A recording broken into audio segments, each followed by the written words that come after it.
The UPX Podcast with the property experts. If it's happening in Upland, it's the place you want to check first. With your host too stupid to win and thank me later. Bringing the strategy, news, and cool charts with all the data. This is Upland, where the metaverse goes down. Genesis, San Fran, to Rio, and all around. Don't miss a week, you never know what they'll say next. It's the Upland property experts, baby, UPX.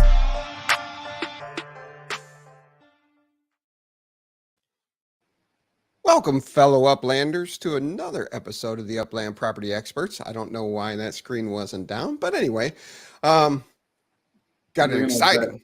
I was looking at that EverQuest from Mountain Dew. Got an exciting show this week. Upland Ninjas. Why aren't our names up today? Fuck. We're having issues today. What? Can you get your act together? What's going on here? I didn't touch it. Anyway, I'm your co-host, Too Stupid to Win. As always, I'm joined by ThankMeLater. How we doing this evening? Good. Well, now I'm kind of bugged that our names aren't showing. Yeah. That's weird. It is. All right. Well. I just noticed it as we were doing it. But anyway. Oh, that's kind of fun. Yeah. Show display names. Technical difficulties today. Whatever. So if it's your first time, I'm Too Stupid to Win. That's Thank Me Later. Everybody else, you've seen us enough. We do got an exciting show today. One of our... Oh, we do. You know what? I'll allow it. You'll allow it? I'll allow it because I know what's coming. So. You know it's coming. All right. Got a special guest. Longtime contributor to the podcast, been off on working on a couple of different projects over the past year. So excited to bring him on, provide some updates, the one and only TD. Added a new slide. Justin hooked us up, added a new slide, something to talk about. So that's going to be pretty fun to discuss there. It's Spark Week going on. Upland is still at jailing players left and right. And if you guys haven't subscribed to what is that Discord channel? I love the Upland Daily. I love the newspaper that comes out a couple of times a day. So yeah, that's Cafe Morgan. Yeah, Morgana. Mogado, or who is a different name in Upland itself, but that's besides the point. Oh yeah. So, a lot to talk about. Dang, TD. With the Twitch following, let's go, dude. Don't you know about NFT Gamer on Twitch, man? They're balling. No, I mean I do. I'm just saying, I appreciate all of his people coming and hanging out with us tonight. Super cool. Yeah, I do appreciate it. Do we drag him on, do the market update, and then get to bring TD on, or no? Yeah, keep him in the backstage. We gotta keep it. You guys want to see TD? Did you come here to see TD? You gotta wait. You gotta watch the whole show. Yeah, and now I feel horrible as we had technical difficulties to start the show. We got new people coming because of TD, and I mess it all up. It was the pressure. I caved to the pressure. Too much. This is, you know what? That's why you didn't make it to. You didn't win the league either. So. Oh Jesus! You choked under pressure. You're killing me, my friend. All right.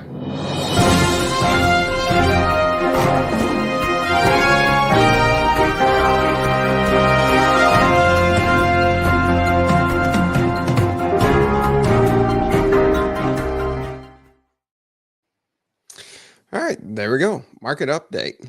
Looking at the secondary market in the Upland metaverse. Going ahead, look at the shocking news today. The USD floor price of Rutherford has fallen 16.31%. I fixed the name thing, by the way. You're welcome. Okay. Thanks. Other than that, there's nothing exciting over week over week. The UPX is pretty stable. No, I like that green though, man. Yeah, I like all the green in the UPX place. Looking good. You know what's funny, and maybe we can show later. I was telling some people, oh, you know what? Maybe I don't want to air it. Of like how well, yeah, maybe not. Nice going. Teaser. Yeah, nice teaser. Keep going. So actually, the Hyde Park Ninjas are here. So Hyde Park Ninjas, the strategy of buying and selling that we were talking about before. Are you okay with sharing? Like if I share that, I don't care about the other party who's involved in it, what they feel like. I just want to know like if you're okay, because I know that you guys are using that strat, and I don't want to air that strat if they use it to get UPX really cheap. So anyway. So while looking, even the 30 days looking good. So I think we found a stable point and we're on an upswing. Manhattan stayed above 90,000 UPX for a week, which is good. It's up 26.9% over the last 30 days, which is a very strong indicator. And even on the US dollars, you only have two of them significantly down, Rutherford and the Bronx. Bronx is down 20%, but it's $5.50. It used to be $6.88. So, we're not talking about a lot, but it's still a high percentage. And then Vegas and Oakland are down only 3 and 4%. So no real big concern there on the US dollar side, but it's nice to see green finally week after week here. Yeah, I think that consistent growth and steady, right? We're not seeing major fluctuations, but consistent growth is definitely what we're looking for. And then once again, we have a new city in the top 10 with Buenos Aires. The release was a little over a week ago. Still a lot of properties to be released. So just watch your secondary property purchases. I know it's sold out. But yeah, they did did you buy any? Were you there minting at all? Because you minted, right? I was there, but I was 7 minutes late. I'm bored. Dizzy. Put it in chat. How'd you do on the collection reveal? I heard some people crushed it. Yeah. I mean, I'm in LA, Mint and Hyde Park, brother. That's the way to do it. I mean, you had 6 collections plus the Buenos Aires generic collection. But yeah, if you were able to mint, yeah, you absolutely crushed it. Yeah. Well, and I heard because they ended up, Hyde Park ended up with a purple. Nice. Yeah. And then they had 3 streets, 3 neighborhoods, and then the general collection. And you had 3 limiteds, 2 exclusives, and 1 ultra rare. I don't know what that is. What happened to that girl who was doing all the Upland shorts videos? Weird, they took all the videos down. I have no idea. Don't know. They had a girl doing a bunch of shorts for Upland on YouTube. Oh, so. I mean, I'm not gonna lie. Nope. Moving on. Also, I did get confirmation from Hyde Park Ninja that I can share their top secret strategy. I don't know how top secret is after we share it, of how they essentially get, well, I mean, it's probably not super surprising, but it's interesting on how they get 2x value for their USD. And also on the other side, how some players are liquidating. It's not necessarily different than what you think, but the way that it's happening is a little bit surprising to me. So after this segment, I'll tell, and maybe we can actually pull it up in UPXWorld and see some examples of it through the transaction histories. So that way you can see what we're talking about. Yeah, we'll put that after TD's interview. But yes, I definitely. Oh, sure. Well, you're going to want to stay tuned for that anyway. Yeah. You see, we build up the teasers. First we tease with TD, and now we tease with the Hyde Park Ninja strategy. So, yeah, no, I'm trying not to get baited into inappropriate things today, but my mind is not aligned to not inappropriate things right now, and so everything you say makes me want to say something inappropriate. Dang, that date really messed you up last night, huh? Nope, okay. Shut it down. Shut it down. Shut it down. All right. Shut it down. Looking at the 12-week change for the top 10 city floors. Once again, we're looking at a lot of green going back to November 3rd, 2022. Can't complain. It's looking nice. Anything jump off the board there? I mean, Dallas secondary market's up 39.93% over the last 12 weeks. To me, that's concerning. Yeah. and I'm going to work with Justin, and we're going to adjust the cities that we use in the floor markup percentage. So we get that in there too, making sure we look at how grossly out of proportion Dallas is growing on their secondary market. Yeah, I got some ideas that I'm going to put together some maps of like how I think we can better visualize the data. Yeah, but yeah, no, I would say what's interesting to me is Santa Clara. Like I'm still I mean, is it the exploring thing, like the standard treasure hunt? Like, because honestly, like I had no idea. That's another thing I've talked to a couple people now, and they're getting like, between 0.01 and 0.02 spark a day just by doing a handful of standard treasure hunts, which I didn't really put that together, that you don't have to do the competitive ones. About 1 in every 20 standard will get you 0.01 spark. Yeah. So even just doing, a handful of those a day can really add up. Yesterday, I decided to fly back to San Francisco, where I have the best net. I'm not on Russell Envy style, but I went back to San Francisco, did a little treasure hunting with the standard. I picked up 0.02 spark in like my 5th hunt yesterday. So it was pretty. Yeah. Oh, you did? Yeah.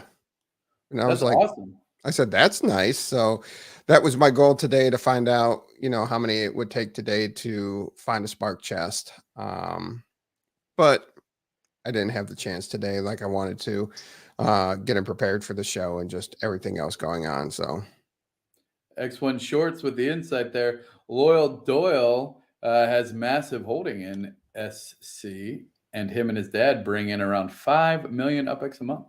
Nice. So there you go. Yeah. But yeah, the other thing is Las Vegas is up 33.75%. Those just jump off the board as being cities that have not been fully released, with more properties coming. So just cautious as you go on the secondary market. Yeah, that's a really good call. And I mean, that is one thing I kind of wish they would do, is like let us know ahead of time. Well, I guess they can't do that. That's insider freak trading. the market out too much. Well, no, not insider trading. Of like, the size, the end size of Las Vegas is this, right? They did. I'll have to go back and look that Like up. they told us, did they tell us the total number of properties, or like in Buenos Aires? Like, do we know how many total properties there's going to be? They did not. Yeah. So like, and again, like I get it, because you kind of want to leave a little bit of mystery as well, I guess. But that's one thing I was kind of thinking about, of like, but there's good and bad things on that, I guess. Yeah. Says Swirly 129 says 1 in 20 chests are spark, and you can expect to get close to 0.1 spark a day, if not more. Yeah, and that's what they talk about, like your perpetual net. So if you were like really gonna grind it, right? Like if you wanted to do as many as you could a day, they talk about getting a perpetual net, meaning that you can get at least like 70% of your standards done with like 1 or fewer actual sends used. So you can use your own net to get to like most of what you need. And then you just have to use that last like 1 send, and you're pretty good. And then you can do, however many, 80 a day or something, or more. Like in San Francisco, I can go like 4 or 5 standard hunts without having to use a send. Yeah, today I did about 5 standard hunts. I didn't find spark this today in the 5 that I did, but I used a total of 5 sends. I bounced from property to property of my own, and then I was able to just make the 1 jump. Gotcha. So if you got a good web, you can do it. All right, 6-month change. So we have 3 cities in here that have not been around for 6 months: Dallas, Arlington, Buenos Aires. Overall US dollars, the only thing positive right now is Santa Clara, up 31.81% from $21 to $21.68. and they're one of 3 cities that are up in the UPX realm, and they're up 31.74. Las Vegas is up 22.53. Other than that, it's pretty red or not applicable. All right, so I'm looking at, well, I mean, I don't know if we want to, because I was curious, like, do you want to do a quick side on Santa Clara? Yeah, let's see. This is the last one here.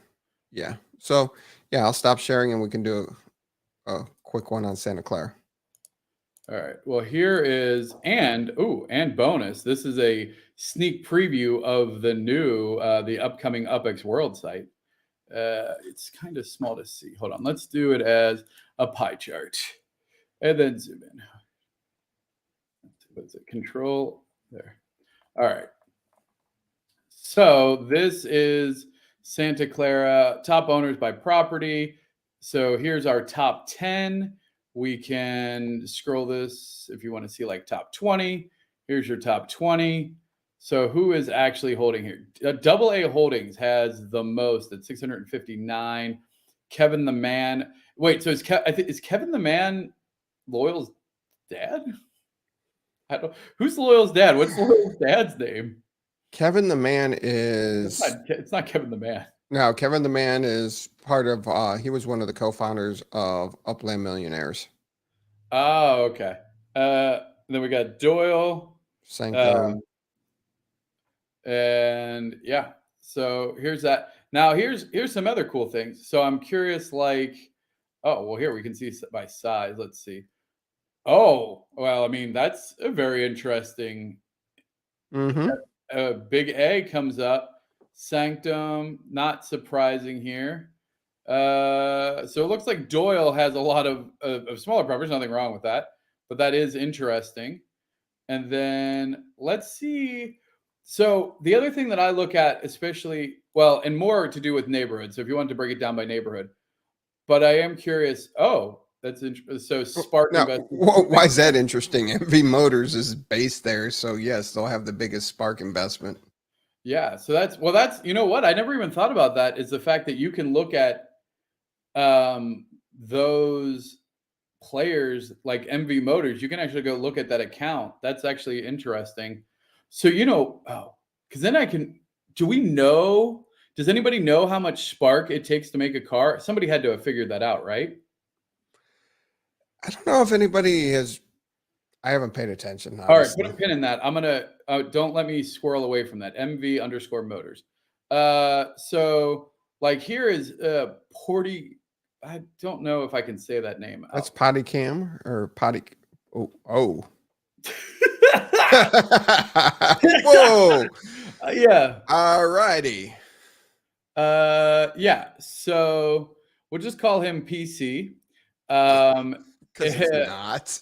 Which is ironic. Has spent 81,000 Spark hours in on there. So like this is interesting. Like when I'm looking at neighborhoods specifically on like what is being invested there. Let's see what kind of buildings we got there. Wow, that's very surprising. I've never seen like that's a lot of ranch houses. Yeah, it is. Because normally it's small townhouses. There's more ranch houses in Santa Clara than somebody has a ranch house farm then, because that's very unusual. Like somebody go find this. Where are all these ranch houses? That's unbelievable. This is interesting. So these actually show up as individual, like those are different styles of homes. They're actually registered there of Levi Savings. This is a squirrely show. So anyway, micro houses. That's very interesting to me. Wait, is there Rancho something? Did somebody build a bunch of ranches there? All right, so now I actually want to do this because now we can go here and we can do was it MV_Motors? Yep.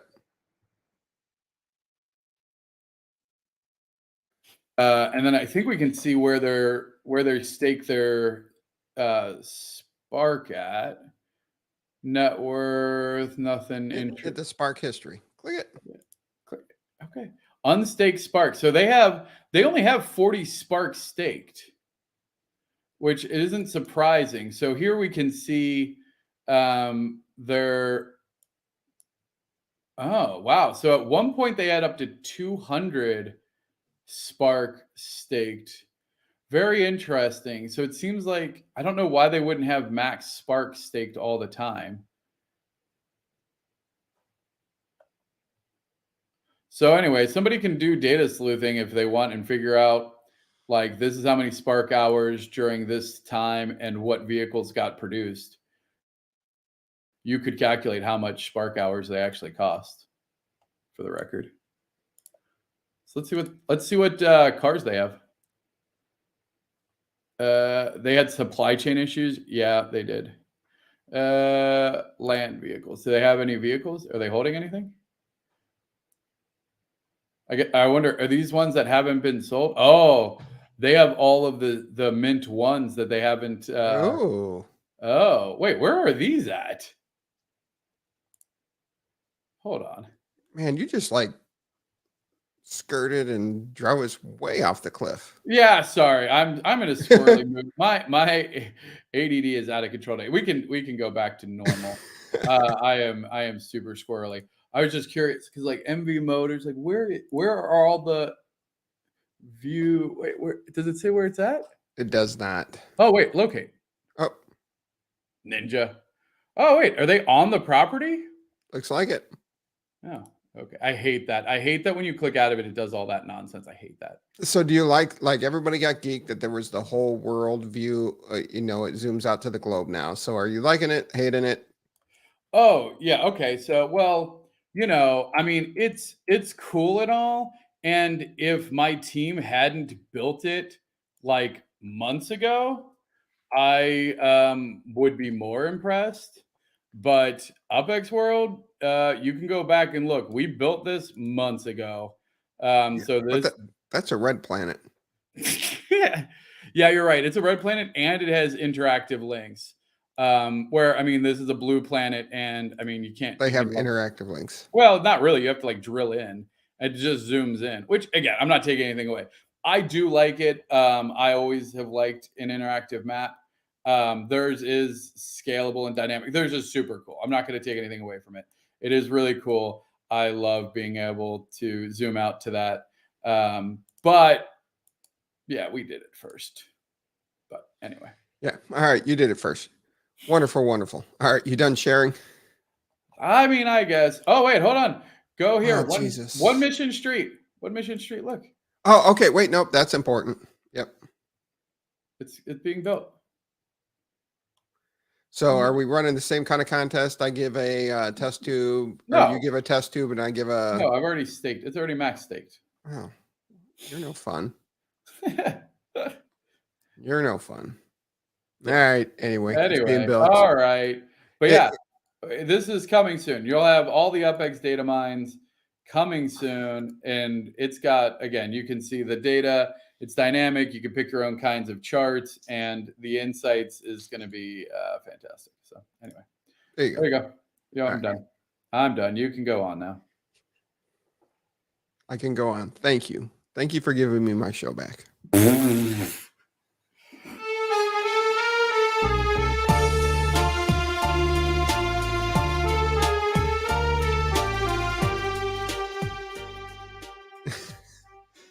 Now you have to be an OG listener to know what that music means. Ooh. Wait. Hold on.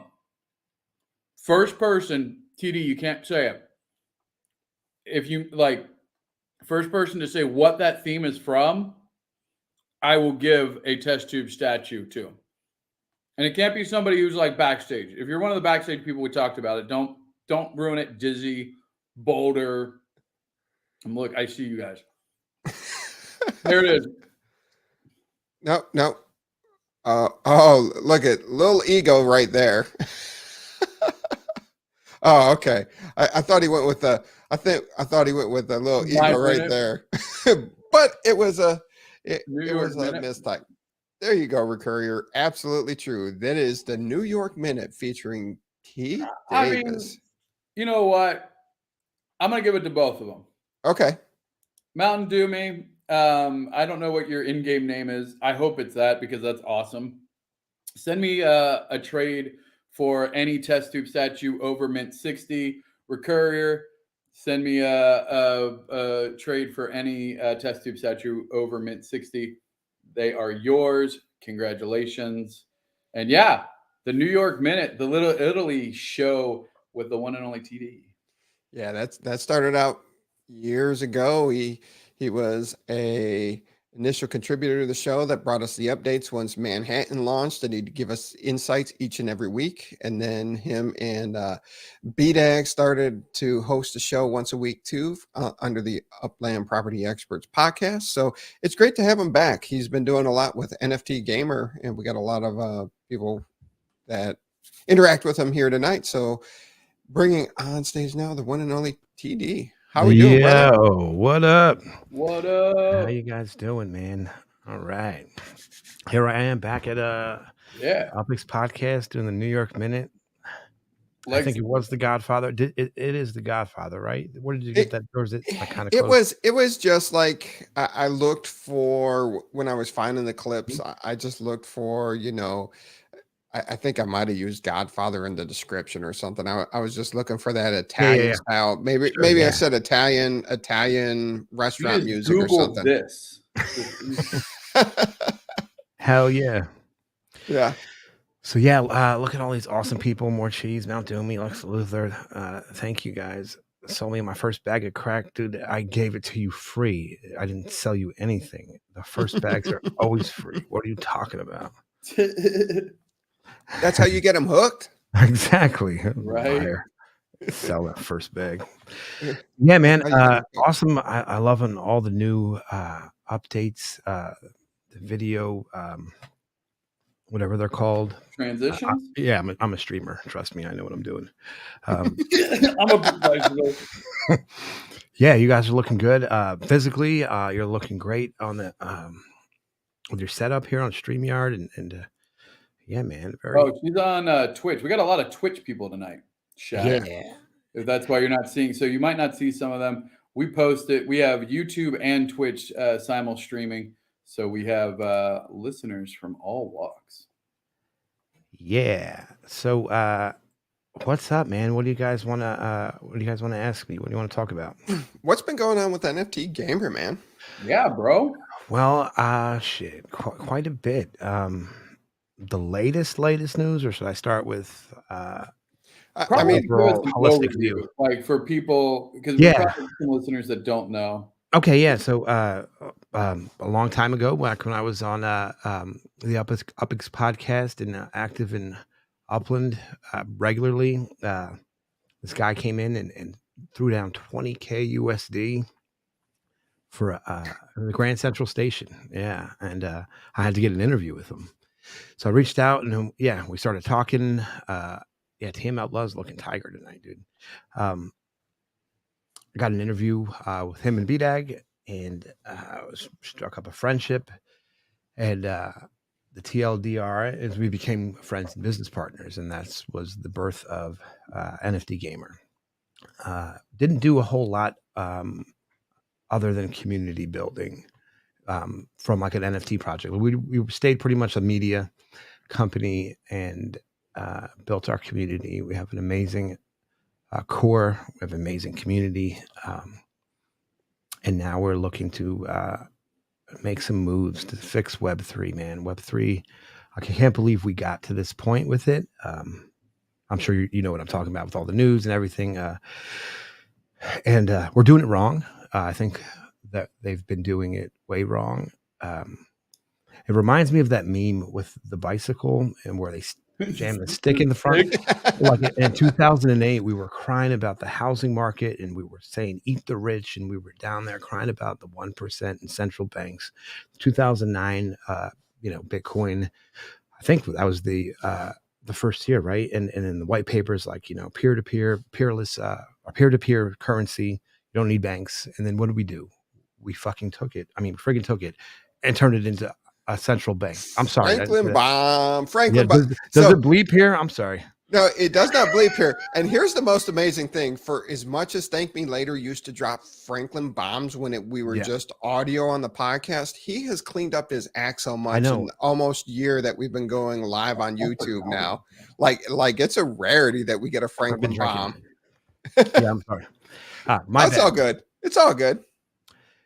Yeah, and we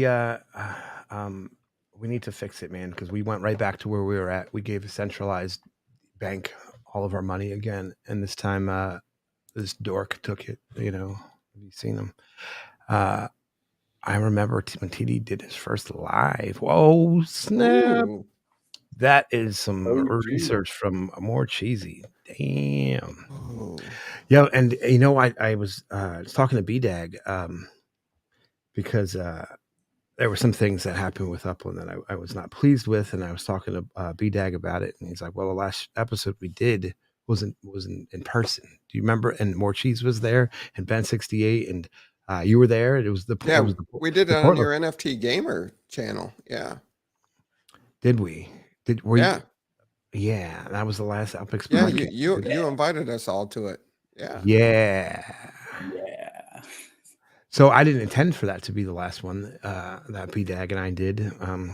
It's worked out that way. It's not a bad last one to do, right? If that was going to be it, but I'm not saying it was the last one. I may be. Oh, I messaged you. What did I say? So actually, a New York Minute was the first broadcast of a New York Minute was October 9th of 2020. Nice. Yeah. Get it. Right. You guys remember me reaching out to y'all about it? Because I heard, I think one of you said if anybody wants to. Yeah. And you were probably smart and reached out to Too Stupid because. No, he reached out to you because you're like, yo, this dude T Davis. I'm like, he's all active. Yeah, he actually reached out to you. So. Yeah. I did. That's a miracle that it got passed on because especially early on, I was like, I don't know what the hell it's this thing. Oh shit! I just got a DM from More Cheese. She sent it to me. I love Discord for that. I'm sorry. Go ahead. Yeah. Well, now one of the exciting things though is you guys were able to launch a token as NFT Gamer. Yeah, man. So that was a few weeks ago. We did it on stream so that the viewers can see how to do it with Taco Swap.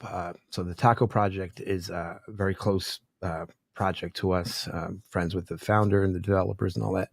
And we, obviously that's where we're going to go with. And I wanted everybody to see how to do it.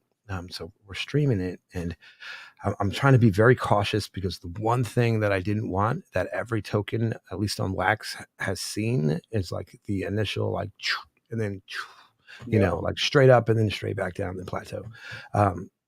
So I'm like insisting that people like, don't FOMO this. And the stream probably didn't help that because they FOMO'd it, and it went, I started at, I think, like 2 wax per token. So that's roughly at that time it was like 8 cents, shot up to like 25 wax per token, which is like, I guess roughly $2 or so, $3. I don't know. It has crashed back down. I don't know where it's at now, but not like crashed down. I think it's maybe at 7 or 6. So X1 Shorts is asking about Green Rabbit. Yeah, that is correct.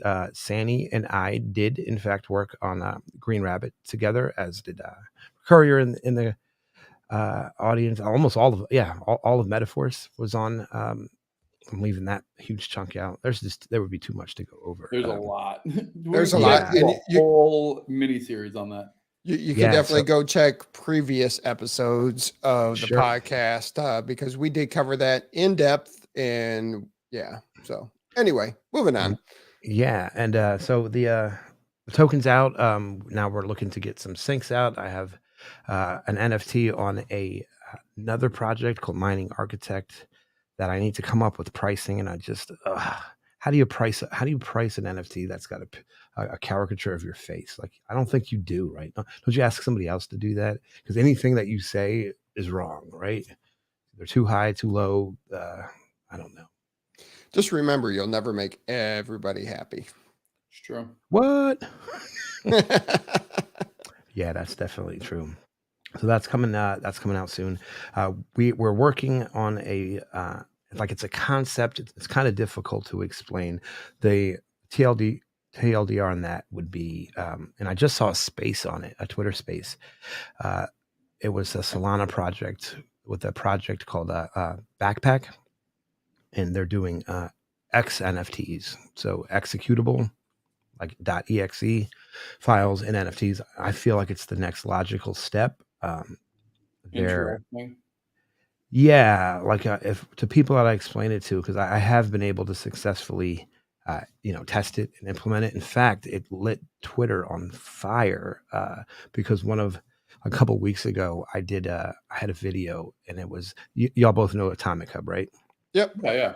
Yeah, so there's a competitor that there was a huge falling out with over some tyrannical practices by the owner of the asset standard contract, which is Atomic, and they told them they couldn't do anything. They called them, and there was this big falling out, right? And then, so Nefty turns around. It's Nefty Blocks, the other one, and then they release a token, and they add rewards to it, right? So they're taking parts of their marketplace fees and they're returning it back to their customers, which is excellent. Oh yeah. People love that shit.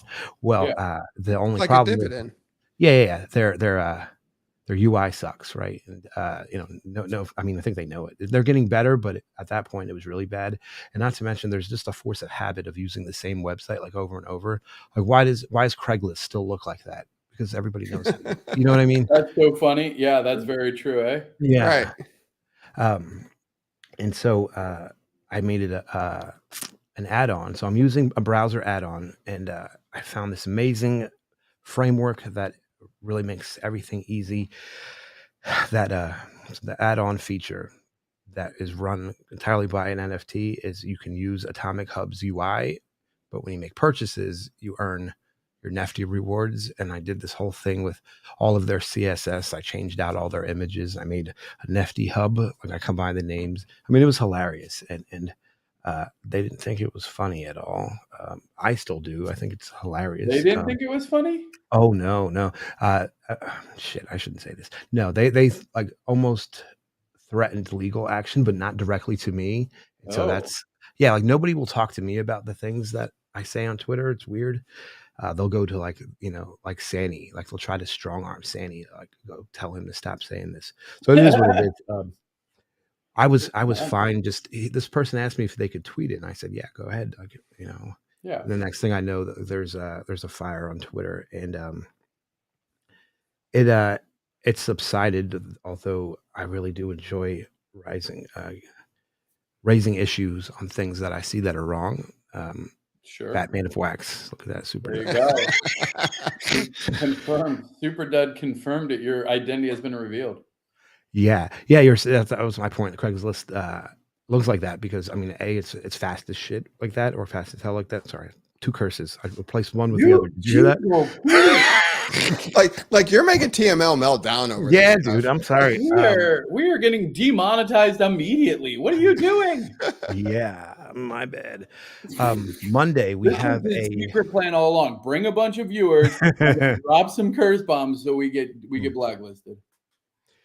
Yeah, my bad, guys. You're all good, speak slower.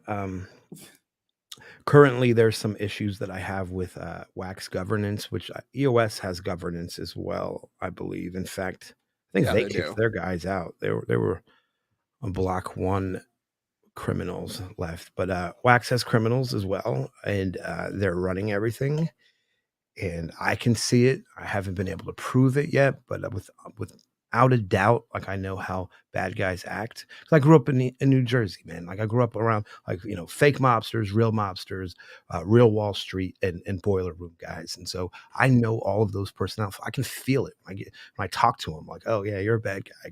I can sense it, and they're all bad guys. I can sense it.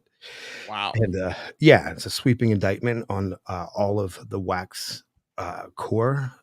And I mean, you heard me say it. So we don't have a ton of projects on Wax.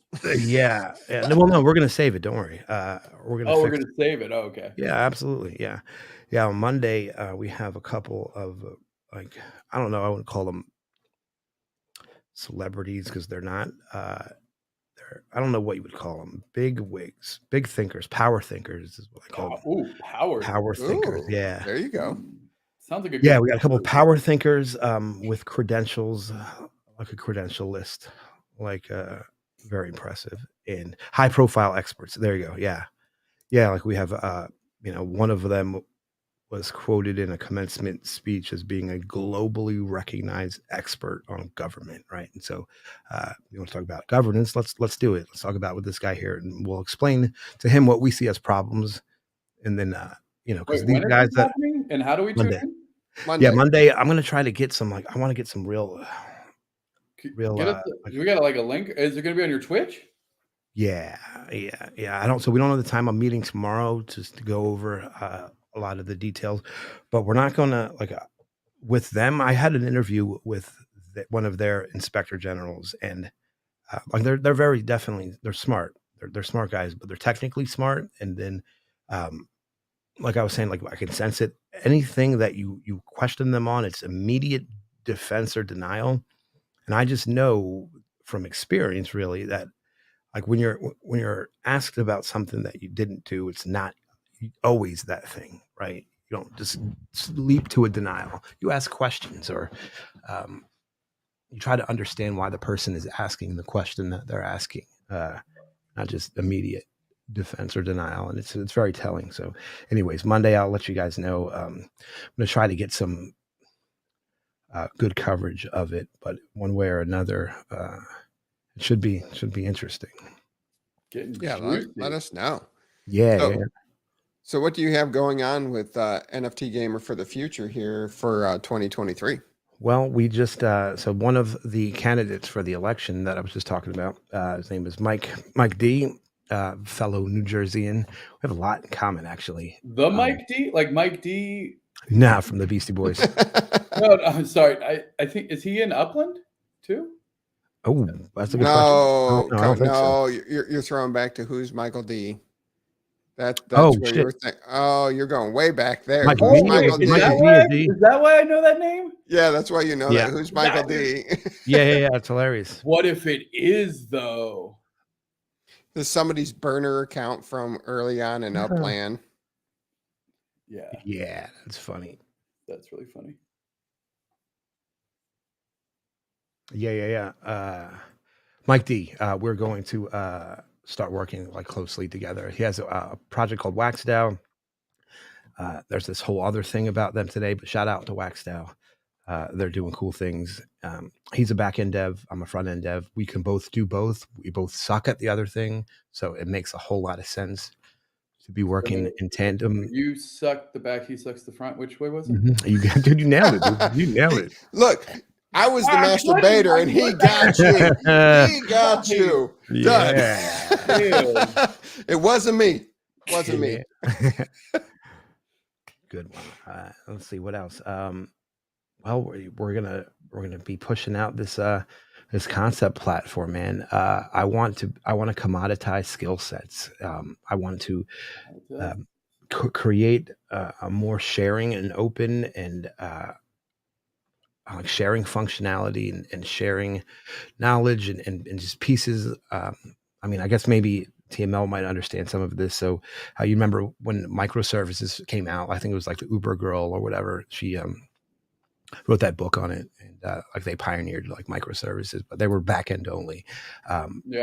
We're far ahead now, and microservices moved to the front end. So now you could have like entire front end components that are like little apps that are self-contained. If they fail, they only fail within themselves. There's a great platform called bit.dev that I'm getting involved with. And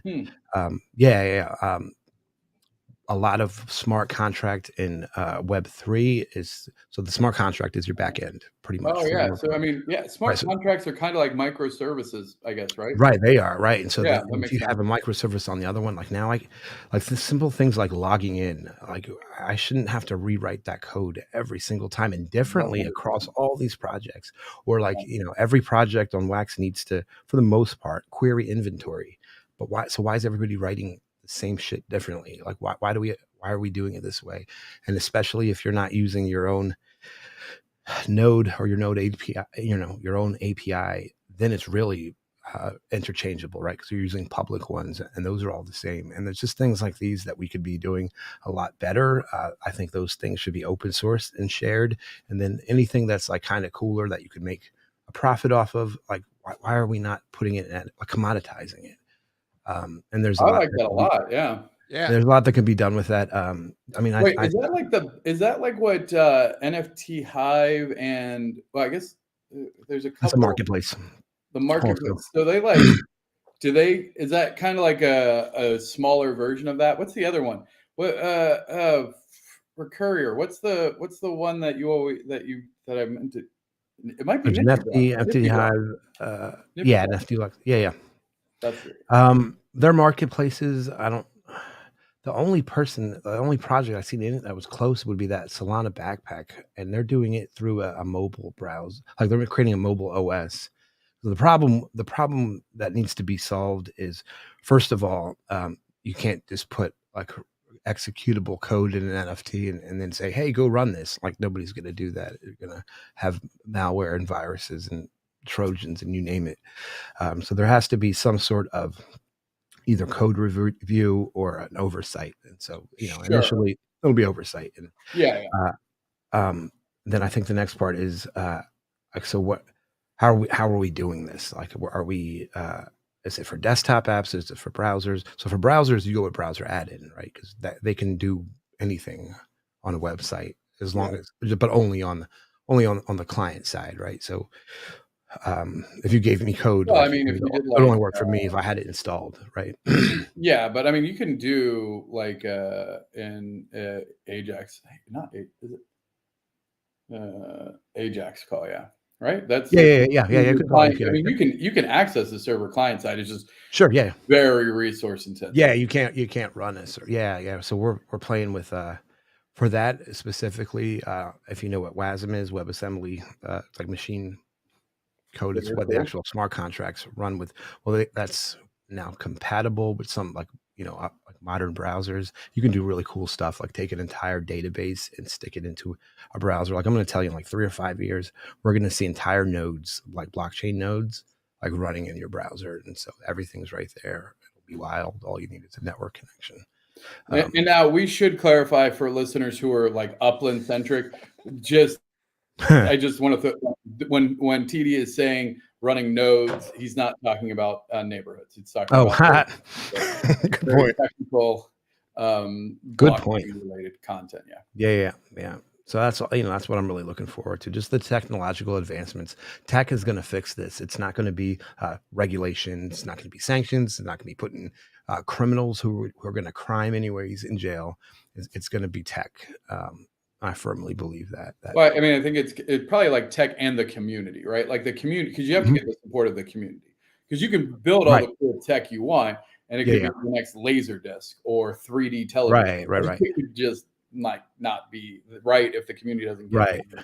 Agreed. But yeah. I am interested because like as soon as you said like executables as NFTs, I way back in the day ran. I was a manager of a GameStop, and so I immediately thought about like used games of like really like that is because like right now if you go on to a standard platform like Steam or just download it off of the store, you own it, but like you can't like if I'm like done playing it, I can't resell it. Nope. But if it was an NFT, in theory, I could buy a copy of it and then resell it. Right, absolutely.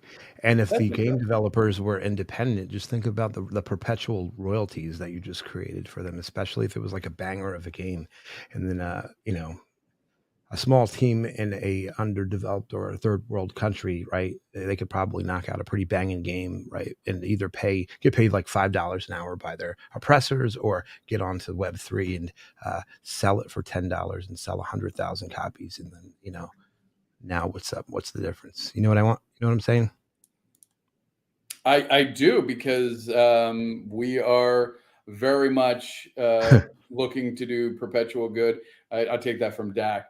Perpetual good in the metaverse is how he phrases it.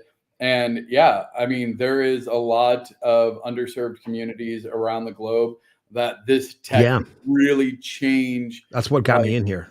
In the beginning. Global distribution of wealth is going to be disrupted if this is executed correctly. Like, and that is Right. not an understatement. Like, that is people don't they don't want that. The not article the that two giants. they don't. They're circling carts. You know, when you see Microsoft and Amazon and Facebook, Right. They're the ones that did this FTX thing, man. Like, they're scared. Like, those giants don't get together and collaborate for anything positive other than saving their bottom line. Like, right, absolutely. So. Yeah, I remember the first article that I read. It was about IPFS and what it was and how it changed the country of Turkey, who has like a repressive government, and they don't allow their people to read Wikipedia. And through IPFS, they were able to take the entirety of Wikipedia and put it into a distributed, file sharing, so that, granted, it would take like a very technical person to be able to read it, but who knows if they have like the equivalent of like some underground public library there where you can actually go and learn. And like, that's the kind of stuff that I love, like, censorship, resistance, disruption, decentralization. Yeah, I think they made that library in Minecraft too, right? Oh yeah, I don't know. Did they? Yeah, they made a giant, like, to do very similar to get around regulations. They built like essentially like the Library of Alexandria, but like with all the modern information in Minecraft. Wow. Yeah. No, you should take a look. It's very cool. Yeah. It sounds it. Yeah. Nobody light a match though, right? Right. That's a history joke, right? Yeah. Yes, sir. They burned it down, I think, right? Didn't they? They did. Yeah. Accidentally. It was an accident. Accidents happen. It's okay. I tell my kids that all the time. Illuminati. You don't think that they were there? Like, wait, people are getting woke. Time to burn it to the ground. No.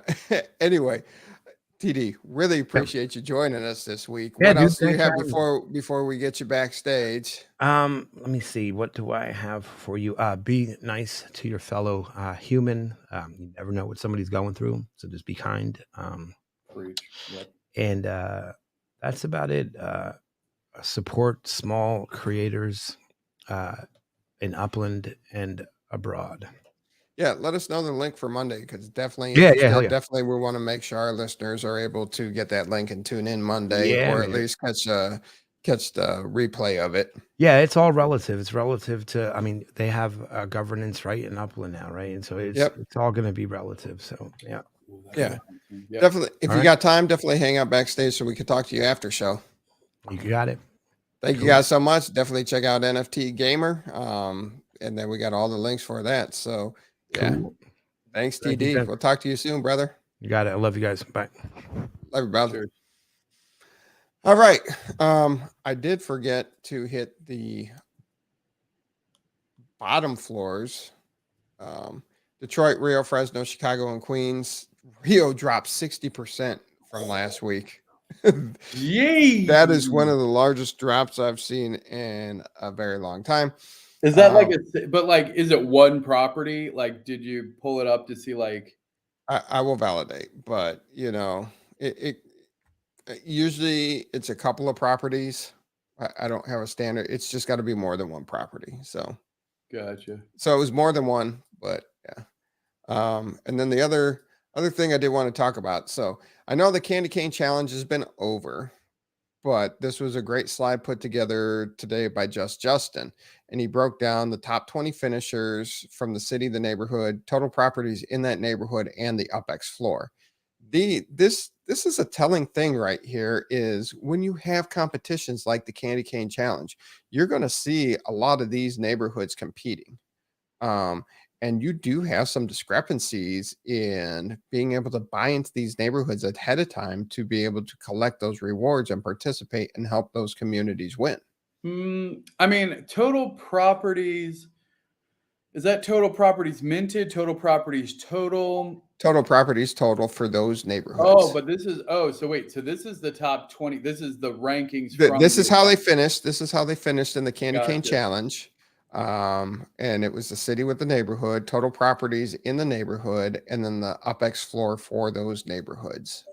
But what's really interesting to me is that, like, we see these smaller, sub 1,000, I mean, essentially 500 coming in second and third place. So it is interesting. I was actually looking at the stats on Portage Park earlier. Like they have a tremendous amount of like small town homes, but like they don't have a high variety of ranch houses, and like they're definitely lacking in some things.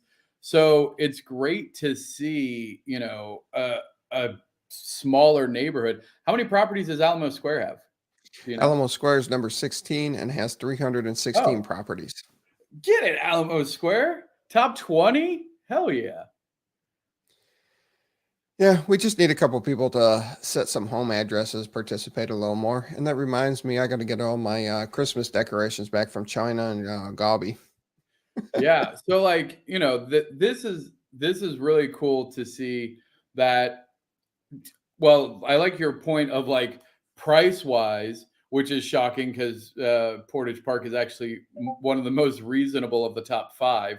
But like San Pedro at sub 10,000, Winnetka, but like I don't even know Winnetka. Who's running that? I haven't heard anything about that. I've never heard it. I saw them finish, but I didn't do more research. And then I was like, wow, that's pretty impressive that you have, you know, that many properties available. They did that well as a community. And it's based off of the properties that are developed, people with the home addresses and the decoration to it. But you can still get in cheap and help that contribute. Yeah, it's in LA. Okay, hold on. I'm gonna do some sleuthing. You do that. I'm gonna pull up some stats on it. We'll look at it. Yeah. So I mean, that's and it says, where was that? They said it's a Spanish speaking node in LA. Oh, gracias. And they have a tight community. But that's important. So you have the ability with a tight community to get in at a very decent price at 8,000 UPX, plenty available. And then, you know, Bella Rose and Queens, you have over 5,500 properties at 8,725 UPX. So there's some good communities, and San Pedro in Los Angeles has over 14,500 properties, and you can get in for 9,500. So it's being able to identify these neighborhoods that are able to compete in these challenges and know where you can fit in and really help out. You know, Sherwood Forest, they got a great node, they got a great community. There's only 514 properties, and the UPX floor is 99,000 UPX to get in to participate. Yeah, well, again, there are definitely some tight nodes. Well, I mean, in Alamo Square, you know, he's 666,000 UPX. Yeah, like there are some more like high-end nodes. I love the mix though. It's really good to know that, you know, I think Upland is still going to tweak the algorithm a little bit, but the fact that a 500 property neighborhood can compete to some degree against a 14, because I mean it beat San Pedro, right? And that's right. 14,000 properties. It beat Howard Beach, and Howard Beach is a beast of a neighborhood. Lots of backing there, but like, you know, they have 1/10 the properties, and they're still able to compete. Like that's very cool. Winnetka, I'm just seeing how many properties they have. 149. They have mostly micro houses, some townhouses. I mean, they don't have a ton of properties, and most of their players, like I honestly don't know. I don't recognize any of these names. They do look probably Spanish. They're probably Spanish. So I'm not even going to try to pronounce them. If you want to see me mispronounce bad names, go back to when we did early episodes where I would announce people's names. But yeah, no, that's really cool. Oh, building owners. Oh, I didn't know it had building owners. Oh, that's cool. Anyway. So hold on, because here, I'm going to show you. This is what I was looking at. So like you can start looking at like the stats. So like I was looking at, you know, so here's your property count owner. We'll say top 10, I guess. Here's your top 10, how many properties they own. And then I was looking at who's investing. So like Zebra, which actually I feel like we know Zebra. Yeah, There's he was. names here. They were just look. He told us that it was a Spanish-speaking node in LA. He's watching right now. Bam. There you go. Oh yeah, duh. I was like, that name sounds super familiar. Well, look. Oh God. Sorry, I'm bad. My bad, Zebra. My bad, brother. And look at Zebrasov. If I wasn't a poo that was vomiting on fire, he would have not have remembered me for the first 3 months of the game. And it was just because I was that he true. talked to me. I only knew that emoji. But you can see here, he's put in over 85,000 Spark hours to help out this particular node. Like, that's impressive. Like, this is where I look for like who's actually leading these neighborhoods. And then this is what I was looking at, like how it compares. So like if I'm, trying to run this node, I'm like, okay, so are we good on small townhouses? Yeah, we probably don't need many more of those. Let's go ahead and knock that out. Micros, 84. Okay, guys, we don't need more micros. Townhomes, 64 is actually pretty good. That's actually not too bad. Ranches, 58. See, and this is their thing. They have a really very diversified and balanced across the different builds. So what I am seeing, and actually 9 luxury ranch houses, that is more than Portage Park has. Portage Park only has like 6 or 8 luxury ranch homes. So that's good. But here's your weak link. Here's where you guys probably fell behind is your luxury moderns. So you only have 1 luxury modern. And one of the biggest multipliers in those events is your diversity of decorations. And so you need a minimum of each one to try and maximize your variations and rarities. So if you're listening, Winneteka, there's no way I'm saying that. Oh man, sorry fam. There's no way I can say that correctly. Anyway, if I'm trying to guide you, I'm saying probably build a couple more luxury townhomes. Try to get that to double digits, maybe one more luxury ranch, and then stop this. What is this? Bad Winneteka. 13 small factories? No, you're not a slumlord.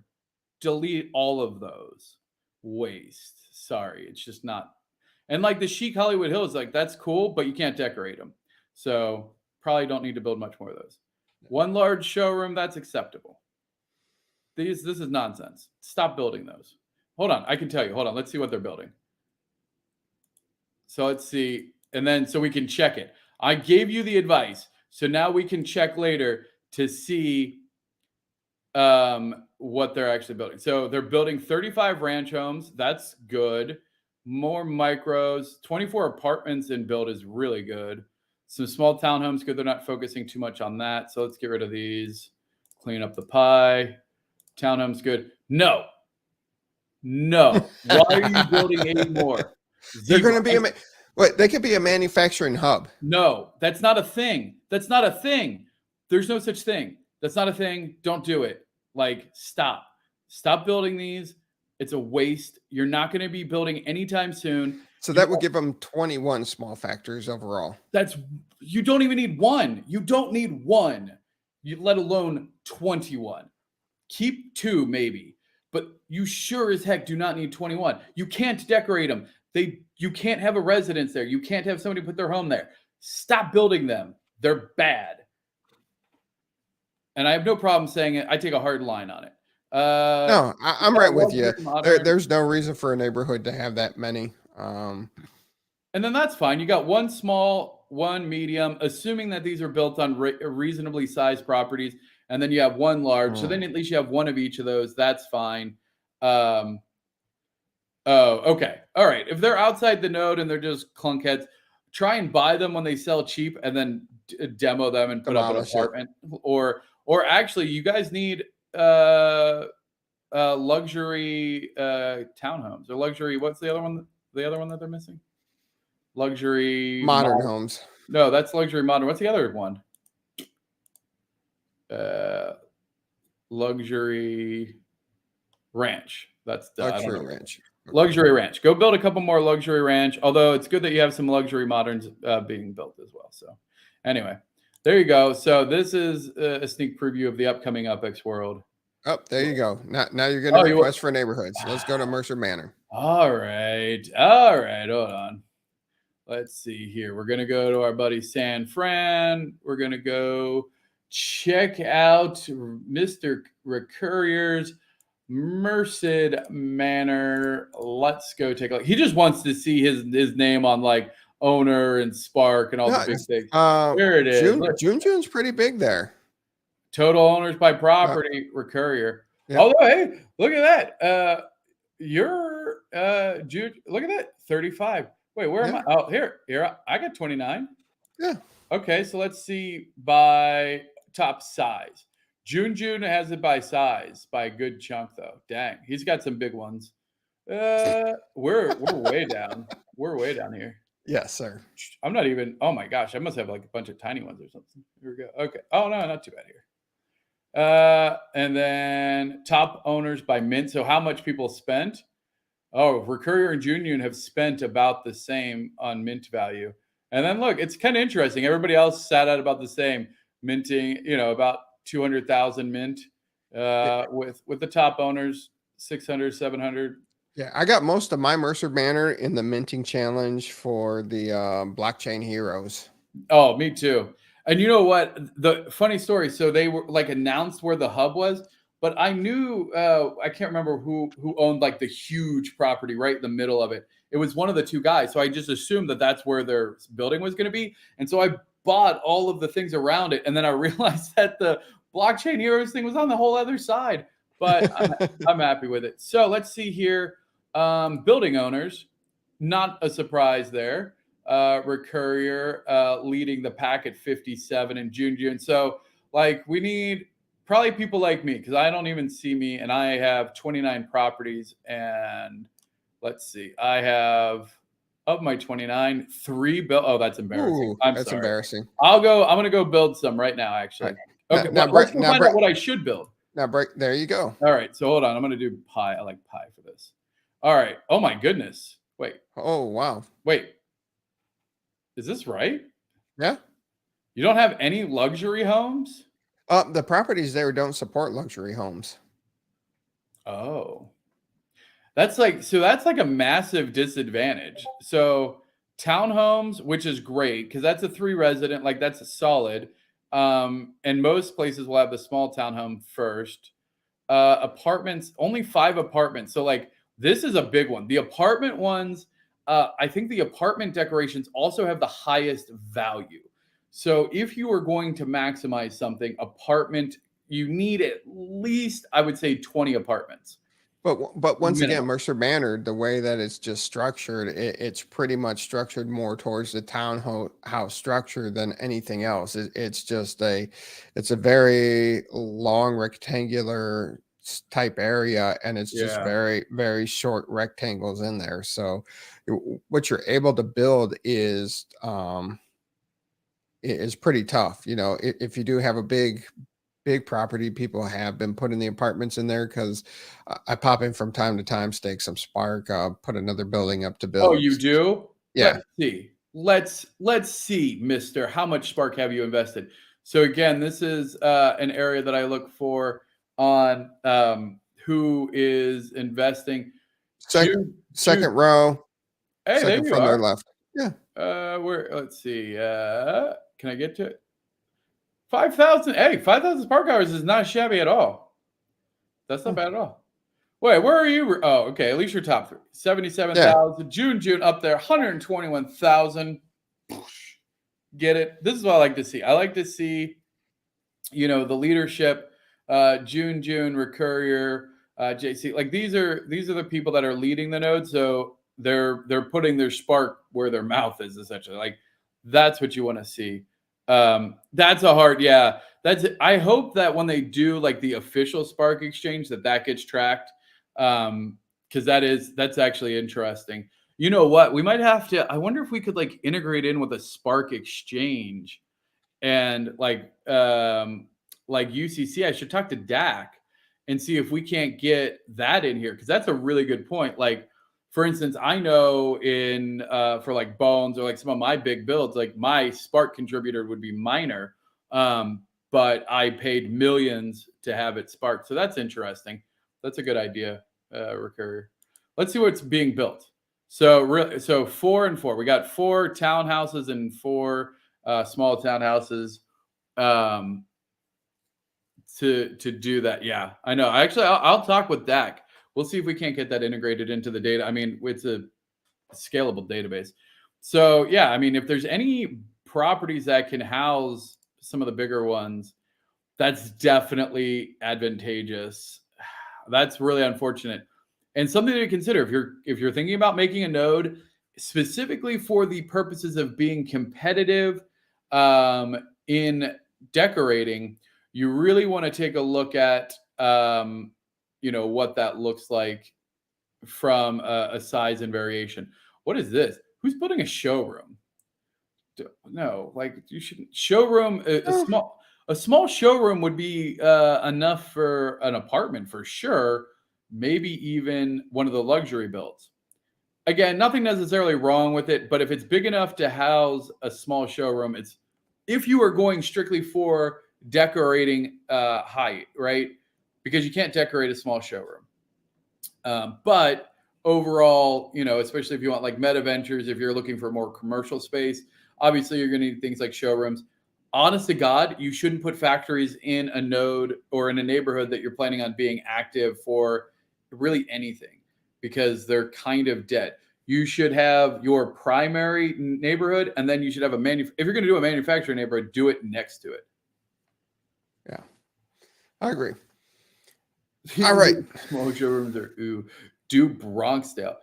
No, okay. Well, we're like way over on time. I mean, we could make this a segment. You know what? New segment.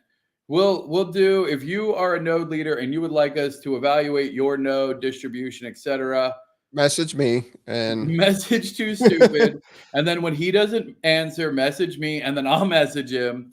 Hey, hey, look, you're not the only one that is a secretary for me. Dizzy is doing the same job for me. That's not something to be proud of. It's not like that. Just means like, here's what happens. They message you, you don't answer. They message me, I mess up the message. Then they're like, we got to go to Dizzy. He's the only reliable one. And then that's the cycle. He's just the third tier escalation. Like that's it. They're like, that's when it gets real, when it gets to Dizzy. Yeah, like you're like, oh my God, you called Daddy D? Like, dang, bro. Like I was gonna get to it.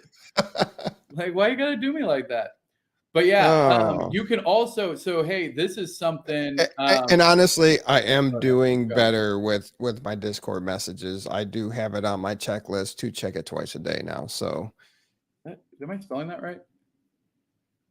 Because I want to show you. This is going to be interesting to Recurrier. Well, first of all, you have. So if you did want to see your Spark history, you have your Spark history here. So you can view how much you staked, what your stake hours were. I want to show, where's the clip there? And then on your properties, this is something I know that you've been asking for, Recurrier, and I'm excited to show you this as soon as it takes. This is on the dev, by the way. So the hardware we're running right now is dev hardware. So it'll be quicker once we move it over to the production hardware. But something that I know that you've been asking for, and I'm sure other sites do it. Actually, I'd be curious because you would know. What if I told you we had the entire send history for every property, like back to 2020, like every property? Let's see where. I want to get a San Francisco one. Let's see here. So not only that, we have the transaction history. Maybe. So you can see here, Cody bought it. Phew, that is sketch. What UPX? Bibbing bought it for 94. David Walker then sold it to David Walker for $20. Bibbing bought it back for $35. Then Recurrier paid $125. Woo, doggy. Dang. Must have liked that one. That's Lakeside. And now it's for sale for $175. Get it. Wow. But here you go. Let's see. I believe this should be. Let's see. Come on. There we go. How about a true send history? There you go. April 6th, 2020, 40, every single send on the property ever. Who did it? How much too? Because you can see here, somebody got greedy. Somebody in December. No. That's when it default. No, that didn't Nope. default to 50 at that point because we were grandfathered in until just a little bit ago. Yep. Yeah. So here you go. Here's every single send. UPX, Now you can see it. Obviously, you have the link back to the game. So you have that. Also, if you want to check out your NFTs, I did this. So I didn't realize that I had some, because I mean, you have so many, like, if you're like me, LOL, you have so many block explorers. Like, so your mint ones, I didn't know. So here's all your block explorers. You can get the links to the items, what mint they are, which is really helpful, especially structure ornaments. This really was like bugging me because I was like, I know I have some good mints.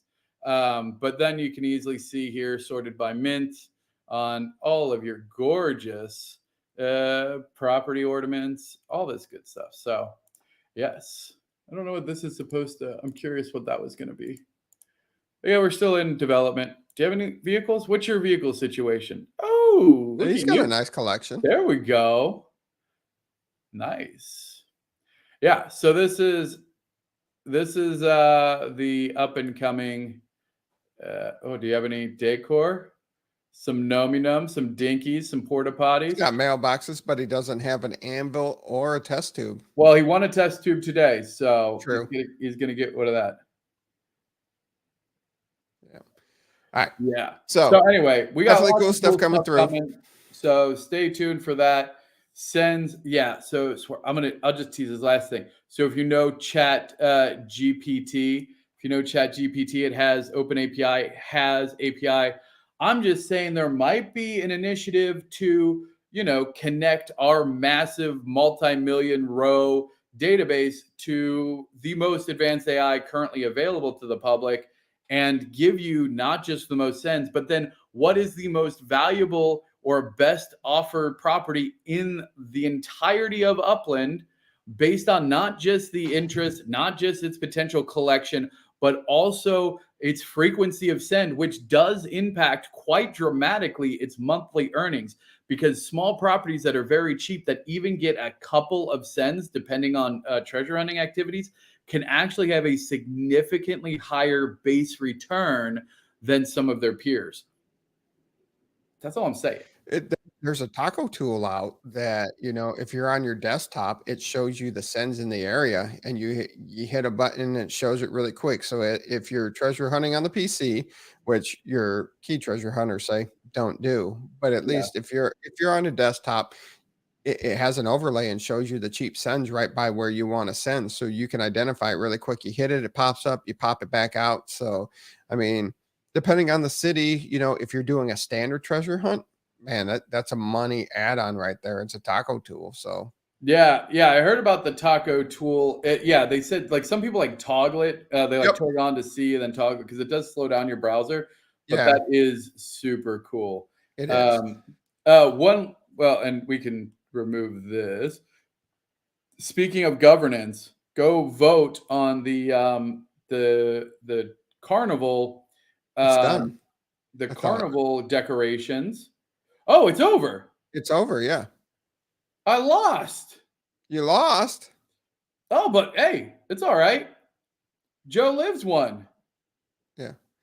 Tool is laggy, but awesome. And that's why I recommend it for standards. If you're looking for the standard, you're doing the standard, do it that way. But if you're trying to compete on the exclusives and the other treasures that are out there, disadvantage. And I always am worse treasure hunting on my desktop than my phone.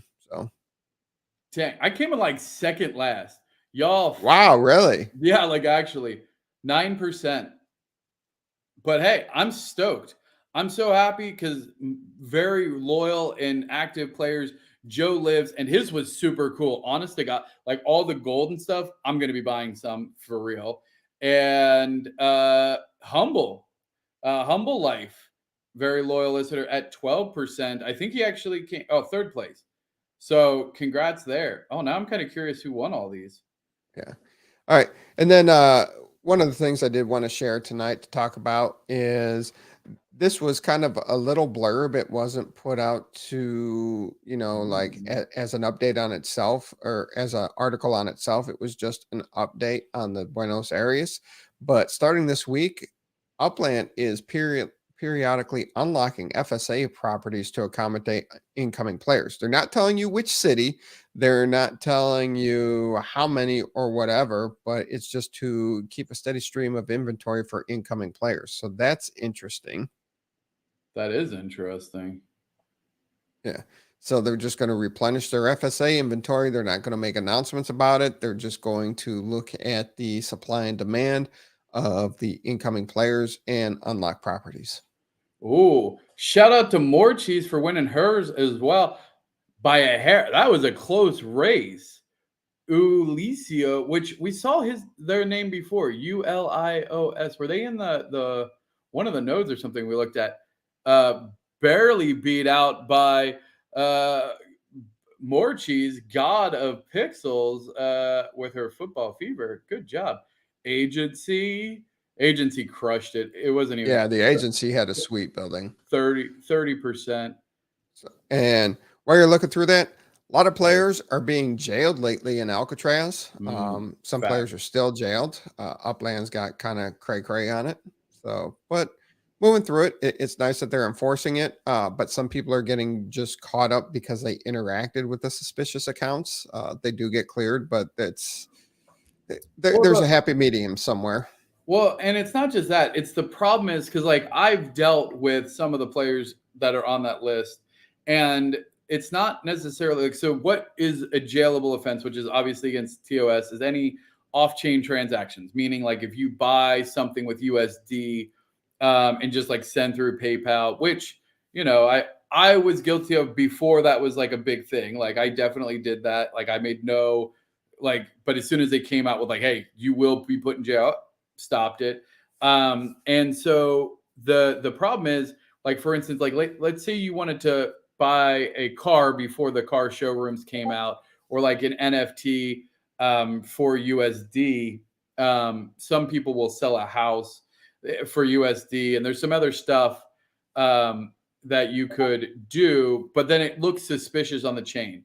However, if you explain it like, hey, I sold this property for USD and then I sold this like burner for like, as long as you have an explanation, you could show all of the transactions that you're doing, and it was all within the Upland ecosystem, and you weren't manipulating values or doing anything that was strictly bad, or that there's a gap where all of a sudden you're like giving away a ton of assets or value to one account to another that just doesn't even out over the course of all the transactions.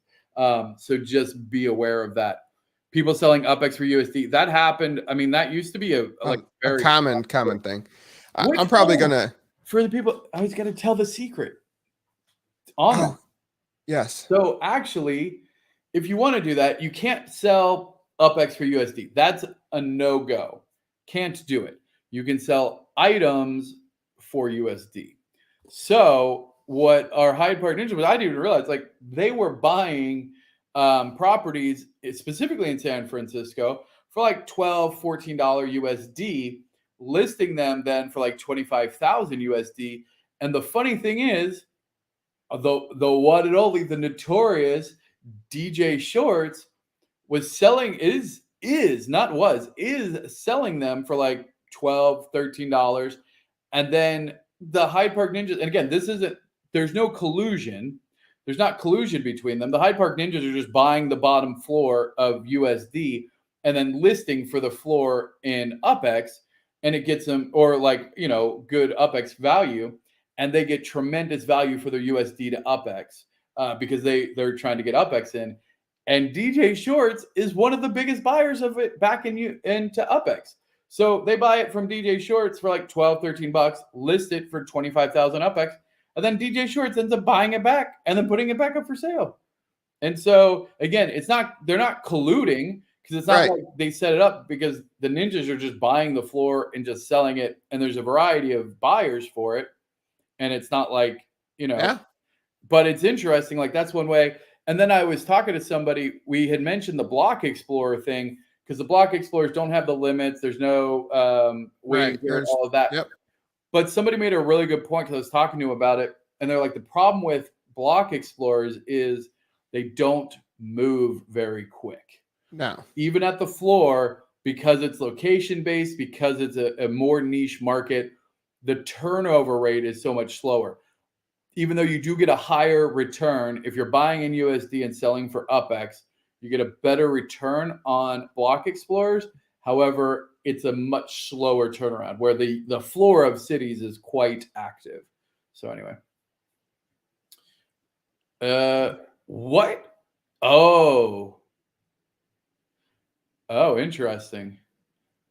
Buyback. Yeah, it's the chargeback thing is a real big issue in all digital games. That creates huge issues, and it's very costly to companies. Especially a game like Upland. Like, that happens all the time. Clash of Clans, all these other big ones, like, they all have like really big chargeback. It's like essentially a loss line item for them. But in those games, like, they're selling nothing. They're selling just baloney, and you can't make money off of it necessarily. But obviously with Upland being the way it is, cheap UPX on the black market. Yeah, that's fair, honestly. Like that, because that is really bad for the economy. Like, that's just like, you don't want to see that. There's ways to do it within the bounds of the game again, which is kind of interesting. It feels like a loophole kind of just like, well, just sell your properties. But because in order to sell for USD, you know what you have to be? KYC'd. And so a lot of these people, they're trying to make money not like on the up and up. And so they're not going to KYC, which means they can't sell for USD. So that is why, if you're like, well, hey, there's ways to do this. There is. And it is available to people who are KYC'd. And that is very important for legal reasons, not just for the situations of like these chargebacks, but also for money laundering and stuff like that. So, so buy on the chain. I never buy off the chain. Anymore. Correct. Anymore. No more. Let's see here. So we have all that going on. Triple threat challenge. I don't buy UPX, for the record. I don't buy UPX off chain. Yeah. I don't do that. And then Spark Week's going on. So they have 10 cities that you can go get extra Spark in and treasure hunt. So get it. Get that Spark. Earn that Spark. And we got a lot of interviews. I kind of went crazy this past week setting up interviews. So we had TD today. We have the agency coming up. We got Bam Charles talking about a Spark treasure hunting, and we got Cafe Megador. He's coming on to talk about. Is that Megador? That's how you say his name? I just made that up. Mogador. Is there somebody named Cafe Morgan? Is that somebody different? I think so. Oh, okay. I don't know. I in my head, every time I hear Cafe, I think more. I know it's Cafe M. Like, I can spell it. I can see it in my head. I just call him Cafe. Super cool guy. He runs the daily news and great chat. They always have really good chat too. Yes, they do. I jump in their voice chat every once in a while. Because in game he's Kid Connery. Oh, really? Yeah. Oh, I didn't know that. It could be a her. I just always it's Cafe. Okay. Cafe's a dude. I talk to him regularly. All right. I would just always go with everyone's a dude at first to like talk to him, and so. Nope, I'm not going. Not taking it. Not taking it. No, you were fly fishing hard on that one, brother. You were fly fishing hard on that one. No, but over the next couple of weeks, we got some exciting Uplanders coming on the show. So very cool. Excited to have them on. Talk about all the different things that they're doing. Met the agency in Vegas. Was awesome to talk with the agency. Yeah, he's cool. Yeah, love the agency. And then Bam, saw him hustling for a Spark over the last 11 months. And he always has some entertaining posts in some of the Facebook groups. So, excited to have him on the show. And then Cafe with the Oh, excuse me. You know what? We should sponsor that. We should buy ads for that. Dude, I already bought 3 months of ads through Upland Daily News. All right, It's cool. done. I already bought 3 months of it. I meant to ping him on that. I need to do that for UPXWorld. Already taken care of, and yeah, you need to do it for UPXWorld. I do. Already taken care of. Hook that up, and that's an interesting thing. We got to talk about burner properties because there seems to be confused people still about burner properties and how they work in 2023. I can't. Do you not have a macro that's like here's what a burner property burned. You don't get it back. You're not getting it back. It's a burner, people. And giving it back actually could potentially consider a breach of TOS. Oh, I'm going to jail. I'm going to Alcatraz. If I wake up in Alcatraz in the next week, I'll be like, expected. Why? Wait, did you cave? Did you cave and give him back the burner property? I was a nice guy. I give it back. I most of the time do too. If they're like, and I mean, it depends. It depends on the amount, but like, I really that just chaps me. Well, and especially because you only have like 5 months to get to CE, so you can't be just giving away burner property value like that. Right. So you need to get on that. Right, because I threw it out there, sent the burner property over, and so I bought it. I bought our 3 months of ads through the news. And oh my God, it was Don't tell me it was Cafe who didn't know. Yeah. Are you putting Cafe on blast? No, you are now. Well, I have no problem. I just want to make sure who we're putting on blast. Cafe, but Cafe's done it with a lot of people. So that's what really shocked me was his interaction with a lot of other people is he would pick a low mint property and they just flop it back and forth. So I'm like, all right, that's not how burner properties work. He's good now. He understands how burner properties work going forward. But, and I explained that, hey, I want it for my net worth. If I send you this amount of UPX, I can, but I lose that net worth. But if I buy this burner property, I probably won't sell it for a very long time, if ever, because I overpaid for it. But, that completed our transaction and I'm good with that. I wonder well, I mean, Upland would definitely prefer that you just sent the UPX. Oh, yeah. But the reality is I never hold UPX long enough to qualify for that because honestly, it's way easier. I get why you care about your net worth, but when you're already a CE, it's just like, whatever.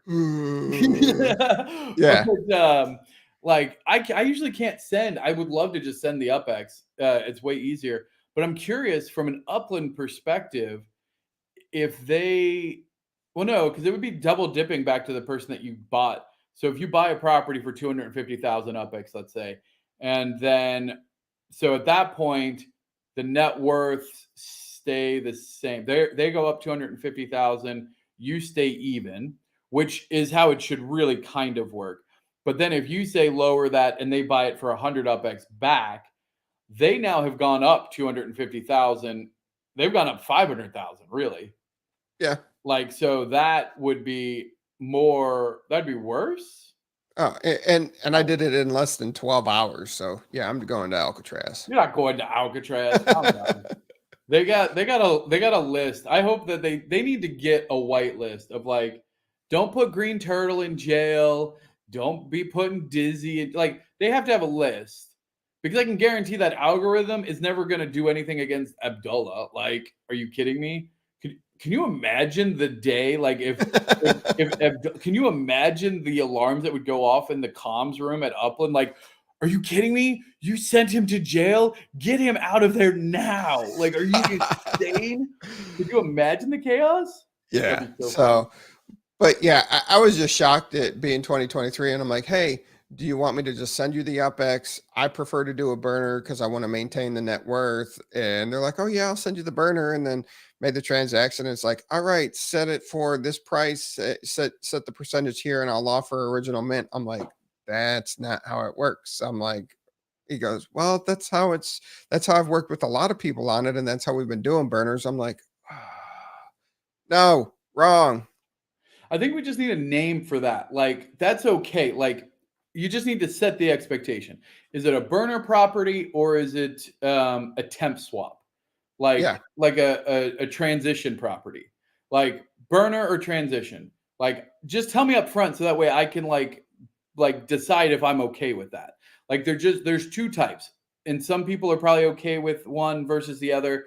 Like, because here's what I tell people. I'm like, they're like, oh, well, I don't have any cheap properties. Go buy one. Like, just Right. go. I'll pay the difference. Like, I don't care. You go Yeah. pay 3,000 UPX, add it to my bill. Like, I'm not trying to make. I don't want you to be out any more money. That's not at all it. Like, I don't want you to be out any UPX in this transaction. But also, I don't want to give back the property that I just paid X hundreds of thousands for. Like, And me, you know, 10, 15, 20,000 UPX. Okay, I'll send you the UPX, but then we start going into the hundreds of thousands of UPX. And at that point in time, I want to keep that net worth. yeah, no, it becomes, it adds up really quick. Like, it really does. So yeah, no, I completely understand that. Yeah.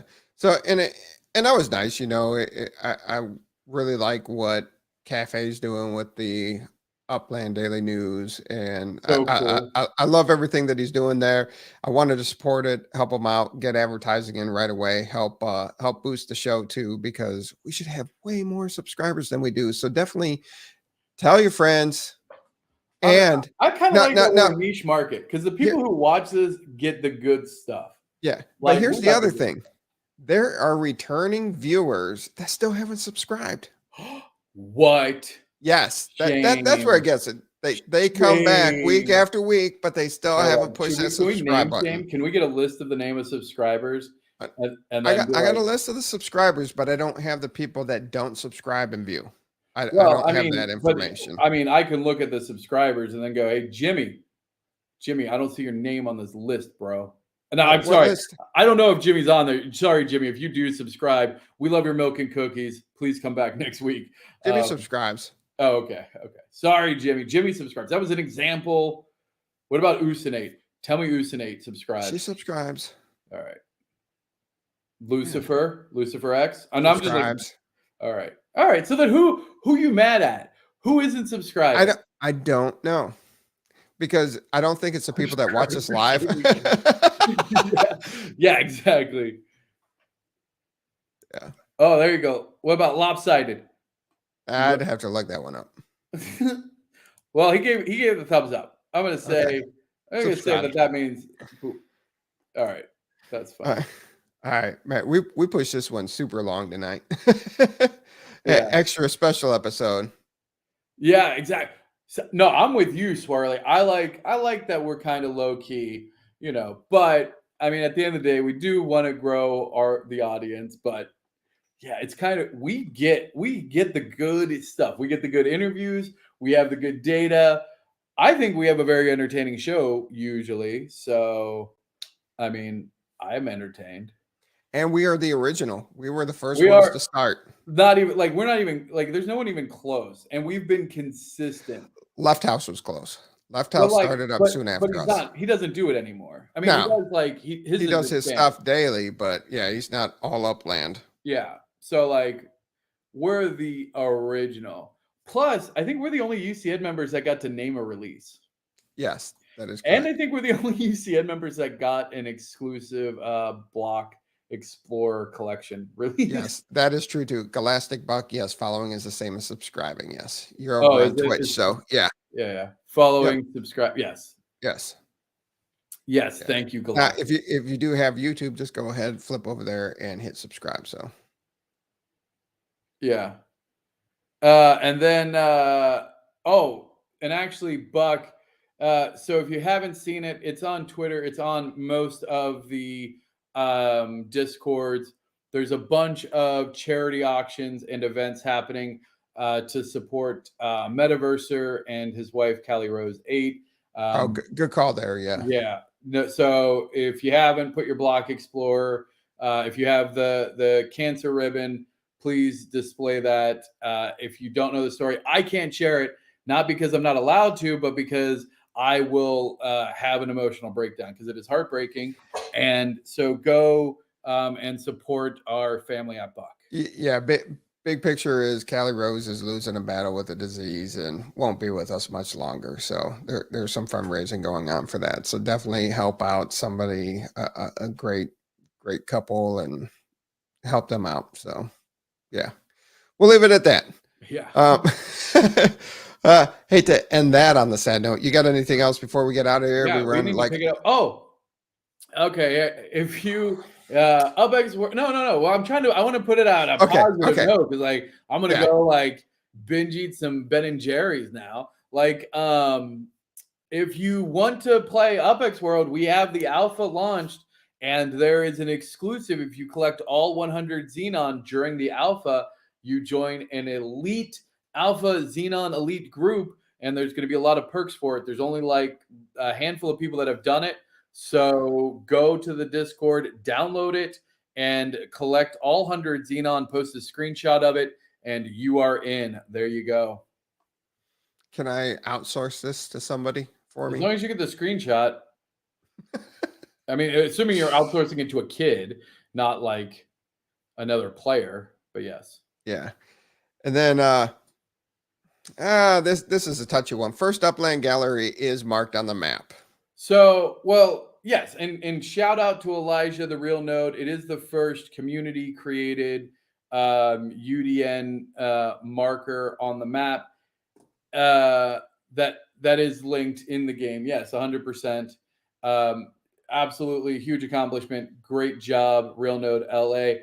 I will say that from a Upland themed linking, like layer 2, 1111 NFT had an interactive art gallery back in November. And so I will say that from that perspective, but again, that was linking to Wax.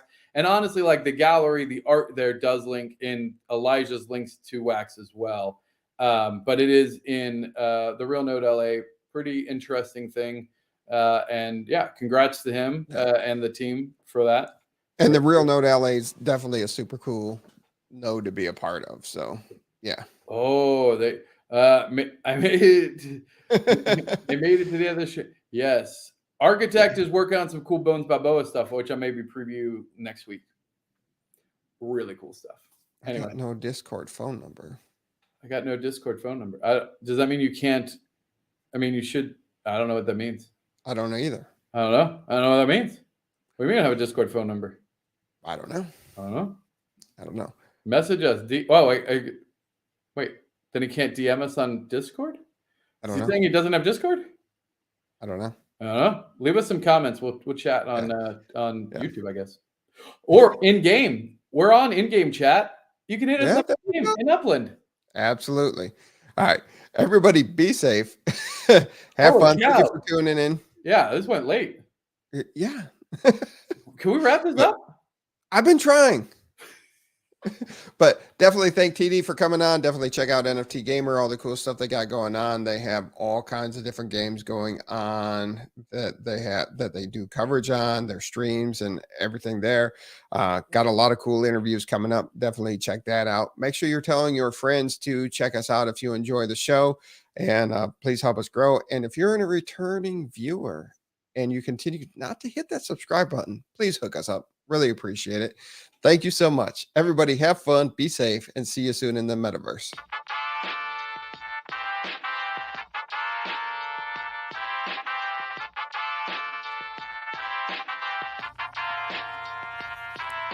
The UPX Podcast with the property expert. If it's happening in Upland, it's the place you want to check first. With your host who's stupid to win and thank me later. Bringing the strategy, news, and cool charts with all the data. This is Upland, where the metaverse goes down.